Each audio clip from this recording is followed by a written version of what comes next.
మంచిది. మరి ప్రియమైన దేవుని వాళ్ళారా, చక్కని మాటలు దేవుని గ్రంథంలో దేవుడు మన కొరకు రాయించాడు. ప్రతి మాట మనం వినాలనే, ప్రతి మాట మనం తెలుసుకోవాలనే. ఒకప్పుడు దేవుని నమ్మనంత వరకు మనకు సువార్త తెలుసుకున్నాం. దేవుని నమ్మనంతసేపు ఏం తెలుసుకున్నాం? సువార్త తెలుసుకున్నాం. నమ్మిన తర్వాత ఏం చేయాలి? బోధ తెలుసుకోవాలి. సువార్త వేరు, బోధ వేరు. సువార్త అనేది నమ్మని వ్యక్తిని ప్రభునందు నడిపించటానికి చెప్పబడే మాటలు సువార్త అయితే, నమ్మిన వ్యక్తిని బలపరచటం కోసం చెప్పేదే బోధ అన్నాడు బైబిల్లో. కనుక యేసుక్రీస్తు వారు కూడా ఎన్నో విషయాలను శిష్యులతో చెప్పి బలపరుస్తూ వచ్చాడు. కానీ మనం కూడా ప్రభుని నమ్మిన తర్వాత, ప్రభులో విశ్వాసం పొందిన తర్వాత, రక్షింపబడిన తర్వాత 10 సంవత్సరాలు, 20 సంవత్సరాలు, 30 సంవత్సరాలు స్థిరమైన విశ్వాసుల జాబితాలోకి వచ్చిన తర్వాత భుక్తి కోసం, భుక్తి అంటే ఏంటండి? ఆహారం కోసం లేదా జీవనోపాధి కోసం ఆరాధన కూడా ఎగ్గొట్టే వాళ్ళు ఉన్నారు. అదేంటండి?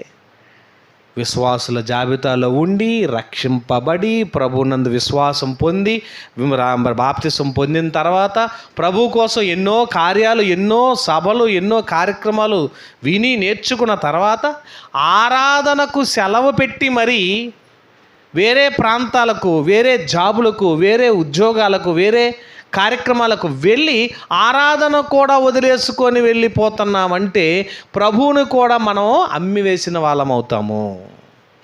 మనం ఎప్పుడు కూడా ఒక మాట అంటుంటాం, ఒక పూట కూటి కోసం ఎవరండి ఆయన? ఏసా వంటి వాడు ఒక పూట కూటి కోసం ఏం చేశాడంటండి? తన జ్యేష్ఠత్వాన్ని అమ్మేసిన భ్రష్టుడు అంద బైబిల్లో. మనం ఏం చేస్తున్నాం? ఒక పూట కూలి కోసం ప్రభువునే అమ్మేసుకునే జాబితాలోకి వెళ్ళిపోతున్నాం కదండి. విశ్వాసి ప్రతి ఆదివారం ఎక్కడ ఉండాలి? దేవుని సన్నిధిలో ఉండాలి, దేవుని సన్నిధిలో కనబడాలి. దేవుని సన్నిధిలో ఉండాల్సిన మనము ఉద్యోగంలో సెలవు ఇవ్వలేదనో, వ్యాపారం బాగుందనో, లేదా కూలికి రానివ్వరనేమో, ఎగ్జామ్ పెట్టరేమో, క్లాసుకి అటెండ్ అవ్వకపోతే మార్క్స్ వేయరేమో అని మనము ఆరాధనకు రాకుండా మనకున్న ఆ టైంని దేవుని కొరకు అమ్మేసుకుంటున్నాం. ప్రభువుని అమ్మేసుకున్నాం.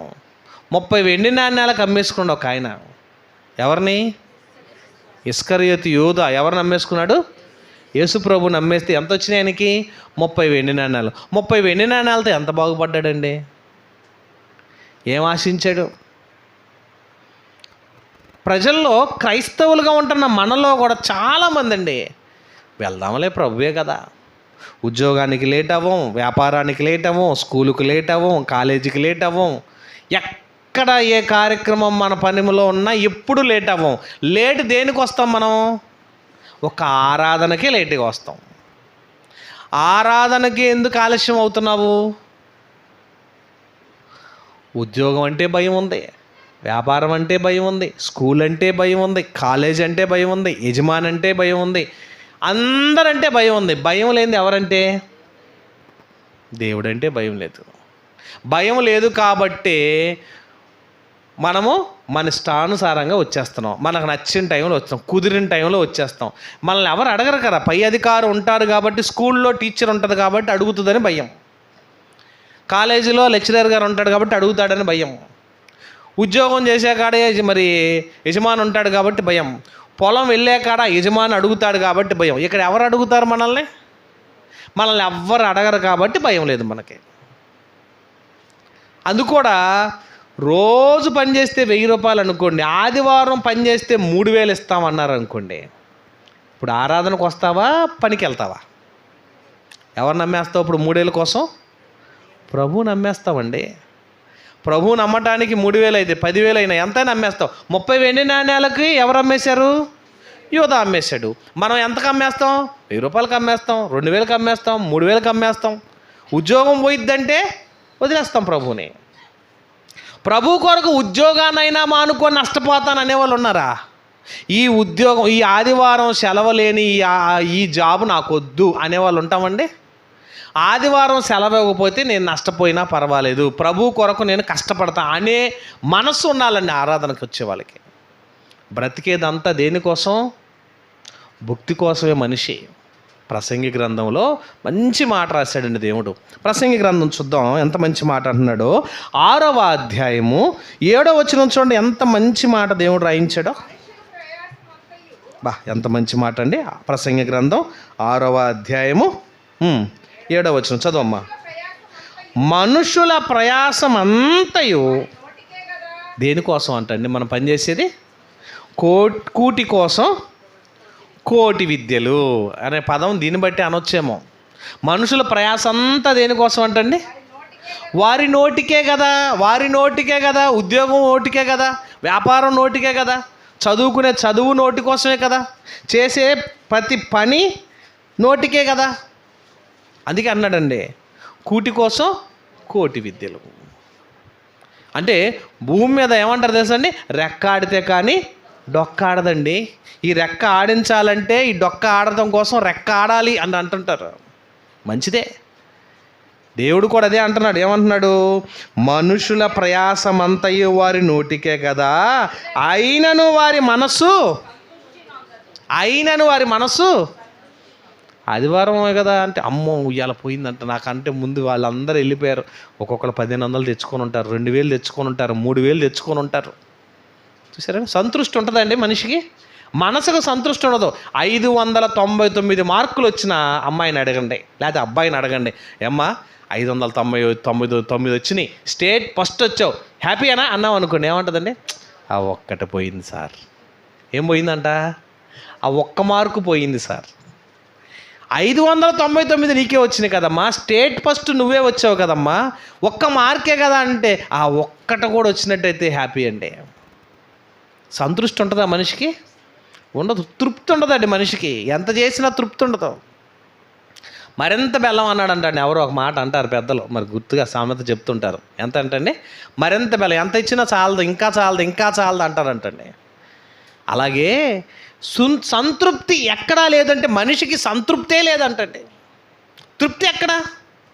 దేవుని కొరకు దేన్నైనా వదిలేయగలగను అనే మనస్తత్వం ఉన్నవాడే భక్తుడండి.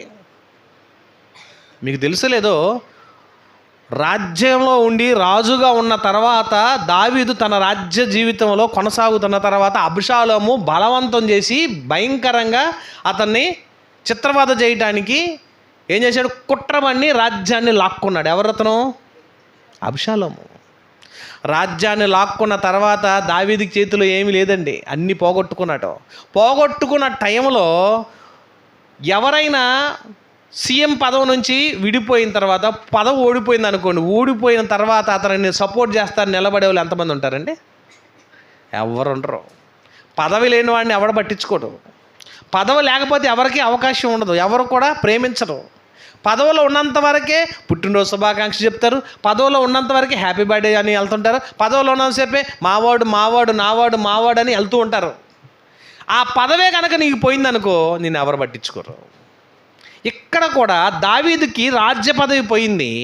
ఆ సమయంలో తను వెన్నంటి ఉన్న వాళ్ళు ఎంతమంది ఉన్నారో చూడండి.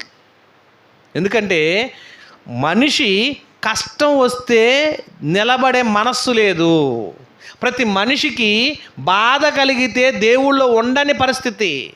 దేవుణ్ణి నమ్మిన తర్వాత నష్టపోయాడు అనుకోండి, దేవుణ్ణి నమ్మిన తర్వాత కష్టాలు వచ్చినాయి అనుకోండి, దేవుణ్ణి నమ్మిన తర్వాత శ్రమలే వచ్చినాయి అనుకోండి, దేవుళ్ళు ఉన్నాక బాధలే వచ్చినాయి అనుకోండి, మనం ఏం చేస్తాం తెలుసా? అవసరమైతే దేవుణ్ణైనా వదిలేస్తామని మనస్తత్వానికి వెళ్ళిపోతామండి. దేవుణ్ణైనా వదిలేయడానికి వెళ్ళిపోతామా? వదిలిపోతాం. 2వ సమూయేలు గ్రంథం మీరు చూసినట్లయితే 15వ అధ్యాయము 12వ వచనం చూడండి, ఎంత మంచి మాట అంటున్నాడు. సమూయేలు 2వ గ్రంథం 15వ అధ్యాయము 12వ వచనం. మరియు బలి అర్పింపవలనని ఉండి అబ్షాలోము దావీదు యొక్క మంత్రిని గిలో అను అతని ఊరి నుండి పిలిపించి ఉండెను. అబ్షాలోము దగ్గరకు వచ్చిన జనము మరీ మరీ ఎక్కువగుట చేత కుట్ర బహుబలమాయను. ఎవరి మీద? దావీదు మీద. దావీదు ఎవరండి? అబ్షాలోముకి తండ్రే. తండ్రిని లేపేయడానికి కొడుకేసిన ఎత్తుగడ, తండ్రిని చంపేయడానికి కొడుకేస్తున్న ఎత్తు ప్లాను. ఇప్పుడు దావీదు ఏం చేశాడు చూడండి. ఇశ్రాయేలీలు అబ్షాలోము పక్షమున వహించిరన్న దావీదుకు వర్తమానము రాగా, దావీదు యెరూషలేమునందున్న తన స్నేహితులందరికీ ఇలాగూ ఆజ్ఞ ఇచ్చెను. ఏమని? అబ్షాలోము చేతుల నుండి మనము తప్పించుకొని రక్షణ నొందలేము, మనం పారిపోదాం రండి. అతడు హఠాత్తుగా వచ్చి మనల్ని పట్టుకొనకను, మనకు కీడు చేయకను, పట్టణమును కత్తివాత హతము చేయకను ఉండునట్లు మనం త్వరగా వెళ్ళిపోదాము రండి. ఏం చేశాడు తెలుసండి? అందుకు రాజు సేవకులు ఇలాగ మనవి చేసిరి, చిత్తగించుము, నీ దాసులమైన మేము కూడా మా ఏలిన వాడవగు రాజునకు నీవు సెలవిచ్చినట్లు చేయుటకు సిద్ధంగా ఉన్నాం. అప్పుడు నువ్వు ఒక్క మాట చెప్పు, అవసరమైతే అబ్షాలోము మీదకి వెళ్ళిపోయి లేపేపి అతను చంపి నీ దగ్గరకు వస్తాం. మరి దావీదు దగ్గర 300 మంది యోధులు ఉన్నారు. ఒక్కడ దిగితే ఎంతమందిని చంపగలరండి? 10,000 మందిని చంపగలిగిన యోధులు ఉన్నారు. అంతటి యోధులు, అంతటి పరాక్రమవంతులు. నువ్వు అని చెప్పు లేపేస్తాం. లేపేయడానికి పక్కనోడు ఎవడో కొడుకు అయిపోయాడు. ఏం చేస్తాడు దావీదు? పానీలే, కొడుకే కదా అని క్షమించి ఏం చేయలేక ఈయన పారిపోతున్నాడు. పారిపోతూ ఉన్న టైంలో అక్కడ వాళ్ళు ఎంతమంది ఉన్నారు తెలుసండి? అక్కడ వారందరూ వెళ్ళిపోతుంటే చూడండి 17 వచనం. రాజు అతని ఇంటి వారు అందరిని వెంట పెట్టుకుని కాలినడకతో బయలుదేరాడు. రాజు తన ఇంటి వారును బయలుదేరి బెతష్మెరాకు వచ్చి బస చేసిరి. అతని సేవకులందరూ అతని ఇరు పార్శ్వమును నడిచిరి. కెరేతీయులందరూ ఎవరండి? ఇశ్రాయేలీలు కాదండి. ఇప్పుడు ఎవరు అండగా ఉన్నారు చూడండి. ఎవరన్నా దావీదు ఇశ్రాయేలీయుడు అయితే ఇతనికి అండగా ఉన్న వాళ్ళు ఎవరంటండి? కెరేతీయులందరూ, పెలేతీయులందరూ, గాతు నుండి వచ్చిన 600 మంది గిత్తీలను రాజునకు ముందుగా నడిచిరి. ఇంతకీ గిత్తీలు, గాతులు ఎవరండి? వీళ్ళు గిత్తీయుడు ఎవరు? ఒకప్పుడు దావీదు చంపిన పరాక్రమవంతుడు ఎవరండి? అతను గాతు నుండి వచ్చాడండి. ఎవరతను? దావీదు ఎవరు చంపింది? గొలియాతుని. గొలియాతుని చంపిన సంతతి వారు కూడా ఇప్పుడు ఎవరు తోడుగా ఉన్నారు? దావీదు తోడుగా ఉన్నారు. ఇంతకీ ఆ రాజు గిత్తీయుడకు ఇత్తయిని కనుగొనెను. గిత్తీయుడు అంటే ఎవరండి? అతను ఇత్తి అంటండి. ఇత్తి అనే ఆయన ఎవరు? గిత్తీలందరూ కూడా ఎవరో తెలుసా? ఫిలిస్తీయుల సంతతి. ఫిలిస్తీయుల సంతతి కూడా ఎవరు సపోర్ట్ చేస్తున్నారు? దావీదుకే. 600 మంది ఇతను వెంట వస్తున్నారండి. ఏమండి? బాధల్లో ఉన్నప్పుడు, కష్టాల్లో ఉన్నప్పుడు నిలబడేది ఎవరండి? మనం కూడా అంతేనండి. బాధ వచ్చిందంటే దేవుణ్ణి వదిలేస్తాం, కష్టం వచ్చిందంటే దేవుణ్ణి వదిలేస్తాం. ఎన్నో బాధలు వచ్చినాయి, ఆ బాధల కోసం ఏం చేస్తాం? ఆరాధన ఎగ్గొట్టేసి కూలి పనికైనా వెళ్ళిపోతాం. భక్తి కోసం భక్తినైనా వదిలేస్తాం. కానీ వీళ్ళు ఏం చేస్తారు తెలుసా? ఇశ్రాయేలీలు వదిలేసిన అన్ని జనాంగం ఎవరు సపోర్ట్ చేశారండి? ఏమన్నారు తెలుసా? 21 వచనంలో ఈయన ఏమన్నాడంటే, ఇత్తయ్యా నువ్వు ఎందుకయ్యా నన్ను వెంబడిస్తున్నావు? నువ్వు బతకొచ్చు కదా. నేను రాజుగా ఉన్నప్పుడు నాకు సపోర్ట్ చేసావు, బాగుంది. నేను ఇప్పుడు రాజును కాను, నా దగ్గర డబ్బులు లేవు, ఆస్తులు లేవు, ధనం లేదు, కాలినడకతో నేను వెళ్ళిపోతున్నాను, నాకు కనీసం గుర్రం కూడా లేదు, నా పరిస్థితి ఇంత దారుణంగా ఉంది, నాకెందుకు నువ్వు సపోర్ట్ చేస్తున్నావు? నా దగ్గరకు వద్దు అన్నాడండి ఇత్తయ్యని. అన్నప్పుడు ఈ ఇత్తయ్య ఏమన్నాడు తెలుసండి? నేను చచ్చినను బ్రతికినను యెహోవా జీవముతోడు, నా ఏలిన వాడవగు రాజువగు నేను నీ జీవముతోడు ఏ స్థలమందును నా ఏలిన వాడవను రాజునకు నీ ఉందువో ఆ స్థలమందే నీ దాసుడనే నేనుందునని రాజుతో మనవి చేశాను. ఎలాంటి భక్తుడండి దావీదుకి! ఎలాంటి మంచి వ్యక్తి! దైవ భక్తిలో మనం అలా ఉండగలమా? నేను చచ్చినా బ్రతికినా, కష్టాలు ఎన్నన్నా రాని, శ్రమలు ఎన్నన్నా రాని, బాధలు ఎన్నన్నా రాని, నేను నిన్ను వదలనయ్యా అనే భక్తుడు ఉన్నాడా? భక్తిలో ఉంటామా మనం? కష్టం మీద కష్టం వచ్చింది, బాధ మీద బాధ వచ్చింది, శ్రమ మీద శ్రమ వచ్చింది, ఇబ్బందులు వచ్చినాయి, కరువు వచ్చింది, ఆటంకాలు వస్తున్నాయి, అయినా నేను నిన్ను వదలను అనే భక్తి కావాలండి దేవుడికి. ఈ ఇత్తయి అనే వ్యక్తి ఎవరు? ఎక్కడో ఫిలిస్తీయుల సంతతి అయినా కూడా రాజు మీద ఉన్న మమకారంతో, రాజుగా ఉన్న దావీదు ఏమీ లేకుండా కాలినడకన వెళ్ళిపోతున్నా, నేను నిన్ను వదలను, యెహోవా జీవముతోడు. దేవుని నమ్మని అన్ని జనాంగంలో ఉన్న ఫిలిస్తీయుడు కూడా ఎవరిని నమ్మాడండి? ఇప్పుడు దేవుణ్ణి నమ్మాడండి. కుటుంబం, వారి సంతతి, వారి సంతానం, వారి చుట్టుపక్కల ఉన్న వాళ్ళంతా కూడా సపోర్టు. దేవుని వదలమనే భక్తి కావాలండి దేవుడికి. 15 సంవత్సరాలు అయింది, 20 సంవత్సరాలు అయింది, 30 సంవత్సరాలు అయింది, ఎందుకు ఏం చేస్తాం తెలుసండి? మనం మంచి దూరంలో ఒక ఉద్యోగం ఉంది, లేకపోతే దూరంలో మనకి ఏదన్నా మంచి వ్యాపారం ఉంది, లేకపోతే దూర ప్రాంతానికి వెళ్తే కోట్లు డబ్బులు వస్తున్నాయి అన్నారు అనుకోండి, దేవుణ్ణి వదిలేసానికన్నా కానీ సిద్ధపడిపోతామండి. దేవుణ్ణి వదిలేయడానికి కూడా ఇష్టపడతాం. అలాంటి ఆరాధికుడు దేవుడికి అవసరం లేదు. ఒక పూట కూలికి ఎక్కువ ఇద్ది డబ్బులు వస్తాయంటే ఆరాధన ఎగ్గొట్టే మనస్సు ఉంటే దేవుడికి నచ్చదు. మిమ్మల్ని చంపేస్తాం, ఇదిగో బంగారు పద్యం నిలబెట్టాం, దీన్ని నమస్కరిస్తారా, దీనికి మొక్కారా, మిమ్మల్ని కాపాడతాం, లేదంటే అగ్నిగుండం వేస్తానంటే వీళ్ళు ఏమన్నారండి? షడ్రకు మేషకు అబేద్నెగో ఏమన్నారు? మా దేవుడు మమ్మల్ని రక్షించినా సరే రక్షింపకపోయినా సరే మేము మాత్రం మీరు నిలువబెట్టిన పతమకు నమస్కరించాం. మనం దేవుడిని నమ్మిన భక్తి ఎలా ఉండాలి తెలుసా? మా దేవుడు కాపాడినా కాపాడకపోయినా, మా దేవుడు రక్షించినా రక్షించకపోయినా, మా దేవుడిని తప్ప మేము ఎవరిని సేవించం. నువ్వు ఎంతనా చేసుకో, ఆదివారం ఆరాధనకి వెళ్ళకుండా నేను బతకలేను, నువ్వు రాళ్ళు అడ్డం పెట్టు, కత్తులు అడ్డం పెట్టు, తుపాకులు అడ్డం పెట్టు, నేను వెళ్ళాల్సిందే అనే మనస్సు ఎవరికి ఉండాలండి? క్రైస్తవుడికి ఉండాలి. ఆదివారం నువ్వు ఏడుండాలి? దేవుని సన్నిధిని ఉండాలి, దేవుని సన్నిధిలో నిలబెట్టాలి, దేవుని సన్నిధిలో నడవాలి, దేవుని సన్నిధి కొరకు నిలబడాలి. ఇశ్రాయేలీలో ఉన్న సంతానంలో రూతు కుటుంబం మీకు తెలుసు. రూతు గారు అత్త పేరేంటమ్మా? నయోమి ఇశ్రాయేలు కుటుంబంలో నుంచి వచ్చి కరువు వచ్చిందని మోయాబు ప్రాంతానికి వెళ్ళారు. వాళ్ళు ఇశ్రాయేలీలుగా ఉన్న వీళ్ళు ఆ ప్రాంతంలో కరువు వచ్చిందని ఎక్కడికి వెళ్ళారు? మోయాబు ప్రాంతానికి వెళ్ళారు. మోయాబు ప్రాంతంలో ఉండగా 2 కుమారులకి మోయాబీలని ఇచ్చి పెళ్లి చేశారు. మోయాబీ స్త్రీలుగా ఉన్నటువంటి వీళ్ళిద్దరిని పెళ్లి చేసుకున్న తర్వాత భర్త చచ్చిపోయాడు ఆమెకి. వీళ్ళిద్దరూ 10 సంవత్సరాలు కాపురం చేసిన తర్వాత 2 కుమారులు చచ్చిపోయారు, పిల్లలు పుట్టలేదు. ఇప్పుడు ఇక ఎంత బాధ అయిందండి? ఇంట పురుషుడు అనేవాడే లేడు. పురుషుడు అనేవాడే లేకపోతే నయోమి అన్న దేవుని విషయంలో అపరాధిగా మాట్లాడింది, కానీ రూతు మాట్లాడలేదండి. నయోమి ఏమందో తెలుసా? చూడండి, రూతు గ్రంథం 1వ అధ్యాయము 13వ వచనం ఉంది. యెహోవా నాకు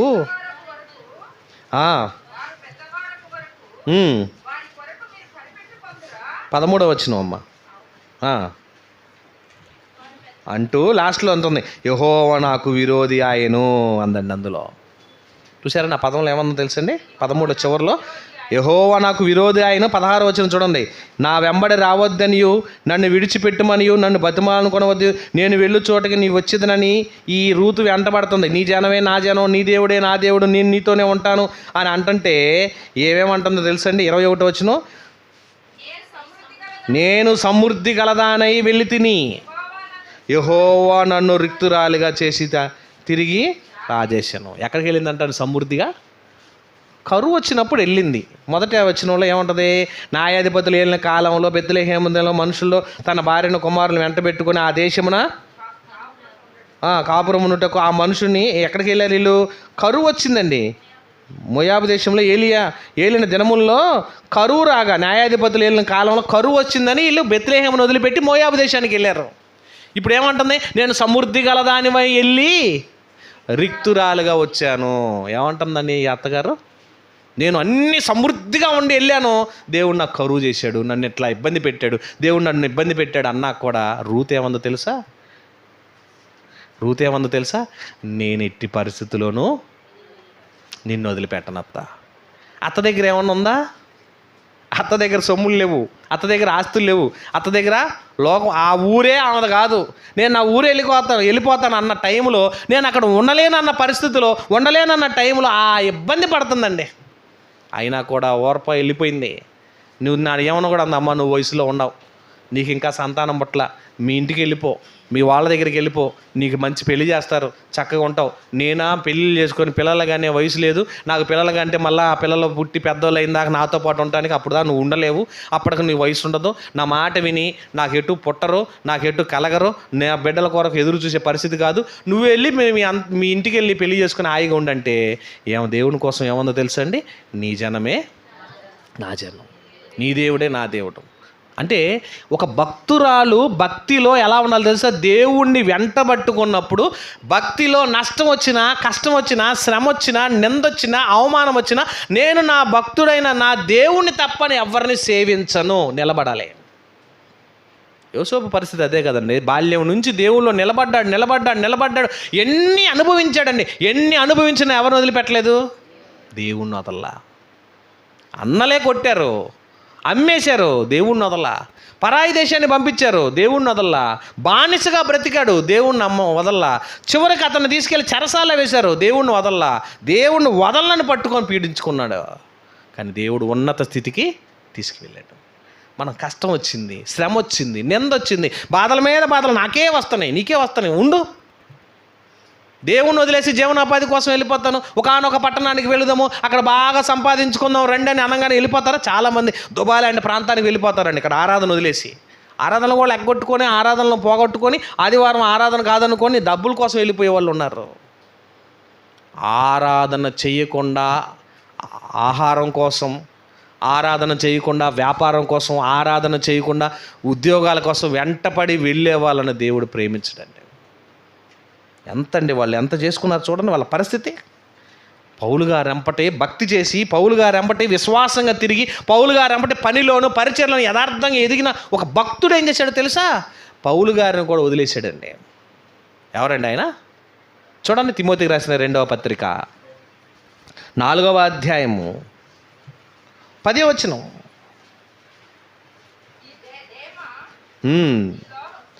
దేమా ఇహలోకమును స్నేహించి నన్ను విడిచి దెసలోనికి వెళ్ళెను. ఎవరండి ఇతను? దేమా అనే వ్యక్తి పౌలుతో పరిచర్యకి వెళ్ళాడు, పరిచర్యలో ఉన్నాడు, పరిచర్యలో చేశాడు, ఎంతో కాలం సువార్త పరిచర్యలో ఉన్నాడు. అటువంటి ఈ దేమా అనే వ్యక్తి లోకాన్ని స్నేహించి, లోకంలో ఉన్న వాటి మీద ఆశించి, ధనం కోసం, ఆస్తుల కోసం, సంపాదన కోసం ఏం చేశాడండి? దేవుణ్ణి వదిలేశాడు. చాలామంది విశ్వాసులుగా ఉండటం గొప్ప కాదు, కానీ నీ విశ్వాస జీవితాన్ని కడసారి వరకు కాపాడుకోవటం గొప్ప. ఆదివారం యొక్క ప్రాముఖ్యత తెలియక చాలామంది యోధా అమ్మేశాడు 30 నాణాలు కాదు, 600 కోసమో, 300 కోసమో, 500 కోసమో, 1000 రూపాయల కోసమో ఆరాధన ఎగ్గొట్టి వెళ్ళిపోయావంటే నువ్వు ఆయన అమ్మేసుకుంటున్నావు అని అర్థం. ఎంత ప్రాముఖ్యమైనదండి దేవుని ఆరాధన అంటే.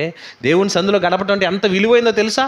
దేవుని కొరకు బతకటం అంటే ఎంత ప్రాముఖ్యమైందో తెలుసా?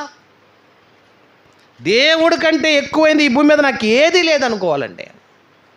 కొంతమంది ఉంటారు, ఎలాగుంటారో తెలుసండి, వాళ్ళు మారరు, మాలే వాళ్ళు ఎవరు మారనివ్వరు. దానికి ఉదాహరణకు వాళ్ళని ఏమంటారు తెలుసండి? మర్రి చెట్టు అంటూ అంటారండి. మర్రి చెట్టు ఎలా ఉంటుందండి? దాని కింద ఏ చెట్టు బతకనివ్వదు, దాని నీడను ఏ చెట్టు బతకదో దాన్ని ఎదగనివ్వదు. మరి క్రైస్తవుడుగా నువ్వు ఏ చెట్టులాగా ఉండాలి? ఏ చెట్టులాగా ఉండాలి? మనం అరటి చెట్టులాగా ఉండాలి. అరటి చెట్టు నీడను ఎవరైనా బతుకుతారా? అరటి చెట్టు నీడ తక్కువ, దానికి ఏం చేసి తెలుసా? ఆ అరటి చెట్టు ఏం చేసి తెలుసా? అనేక పిలకలను పుట్టించిద్ది. అదేం చేసిద్దా? అదొక్కటే బతకదు, అనేక మందిని పుట్టించిద్ది. ఒక పాప ఇప్పుడు వాక్యం చెప్పింది, చెప్పాలని అవకాశం ఇచ్చాం, చక్క మాటలు. మీకు కూడా అవకాశం కల్పిస్తాం. ఎందుకు తెలుసా? మీరు అందరూ పుట్టాలి, మీరు అందరూ పెరగాలి. చుట్టుపక్కల ఊళ్ళు చూడండి, మీరు బైబిల్ మీ దగ్గర ఉన్న ఫోన్ ఓపెన్ చేసేసి, మ్యాప్ ఓపెన్ చేసేసి, ఈ చుట్టుపక్కల ఎన్ని మండలాలు ఉన్నాయి, ఎన్ని ఊర్లు ఉన్నాయి ఒకసారి ఓపెన్ చేయండి. ఎన్ని ఊర్లు ఉంటాయో ఆ ఊళ్ళలో ఎక్కడ వాక్యం ఉంది? నిన్నటి దినాన పెదనందిపాడు అనే ప్రాంతానికి వెళ్ళాం. ఆ చుట్టుపక్కల ఊళ్ళన్నీ చూస్తుంటే ఎన్ని ఖాళీలు ఉన్నాయి. ఎవరు వెళ్తున్నారు మనోళ్ళు? వాక్యం నేర్చుకుని ఎక్కడెక్కడే ఉందాం కాదండి. ఒక్కొక్క ఊరు మీరు పిలకల్లాగా పెరగాలి, మొలవాలి, వెళ్ళాలి, చెప్పాలి. అందుకే కదా నేర్పిస్తుంది, అందుకే కదా మీకు తరఫీదు ఇస్తుంది, అందుకే కదా మీకు వాక్యాలు బోధిస్తుంది, అందుకే కదా మీకు ట్రైనింగ్ ఇస్తుంది. ఒక అరటి చెట్టులాగా ప్రతి క్రైస్తవుడు ఉంటే, అనేక పిలకలుగా మీరు అందరం మొలుస్తుంటే, అనేక ప్రాంతాలు వెళ్తుంటే, సువార్త ప్రకటిస్తుంటే ఎంత బాగుంటుందండి. హృదయం తరుక్కుపోతుంటుంది కొన్ని ప్రాంతాలు చూస్తున్నప్పుడు, ఇక్కడ ఎవరు లేరా అని. నిజంగా వెళ్ళి అనేక ప్రాంతాల్లో మనం పుట్టగొడుగులాగా వ్యాపించాలి, అనేక ప్రాంతాలకు వెళ్ళాలని. దేవుడు కూడా ఏమన్నారు తెలుసండి? మీరు విస్తరించాలని ఆయన కోరుకునంటే, లోకంలో స్నేహం కోసం, లోకంలో అవసరాల కోసం, లోకంలో భక్తి కోసం, దేవుని వాక్యాన్ని జీవనోపాధి కోసం దేవుణ్ణే వదిలేసుకునే పరిస్థితి వస్తే ఎంత భయంకరం అండి. కనుక ప్రియమైన దేవుని వల్లరా, దేవుని పరిచర్యలో పనిలో ముందుకు సాగాలని దేవుడు కోరుకుంటున్నాడు మనల్ని. లోక స్నేహాన్ని కోరి ముక్తి కోసం భక్తిగా బ్రతకలేకపోతే ఎంత వేస్ట్ అండి. అలా భుక్తి కోసం కాక భక్తి కోసం లేక భుక్తి కోసం ప్రయాణం వెళ్ళిపోయిన రెండవ కుమారుడు, చిన్న కుమారుడు ఏం చేశాడో తెలుసండి? తన తప్పు తాను తెలుసుకొని తిరిగి దేవుని సంధికి వచ్చి, నేను పాపం చేసి నీ యొద్దే ఉంది, ఎక్కడా ఏమీ లేదని దేవుని సంధికి వచ్చి ప్రాధేయపడ్డాడండి. ఆదివారం యొక్క ప్రాముఖ్యత ఎరగక చాలామంది దేవుణ్ణి వదిలేసుకుంటున్నారు. ఆదివారం యొక్క ప్రాముఖ్యత ఎరగక చాలామంది ఉద్యోగాన్ని వదలలేక, వ్యాపారాన్ని వదలలేక, జీవనోపాధిగా ఉన్నటువంటి జాబులను వదిలేసుకోలేకపోతున్నారు. దేవుని కొరకు నష్టపరుచుకున్నవాడు పౌలు గారు ఏమన్నాడు తెలుసండి? తన జీవితాన్ని అంతా కూడా, తనకున్న సంపదను అంతా దేంతో ఎంచుకున్నాడు? పెంటతో సమానంగా ఎంచుకున్నాడు. అది పనికిరానిది అని. మనమైతే వదిలిపోం, మనం దాన్ని రాసుకుంటాం, పూసుకుంటాం, నాకు గొప్ప అదే అనుకుంటున్నాం.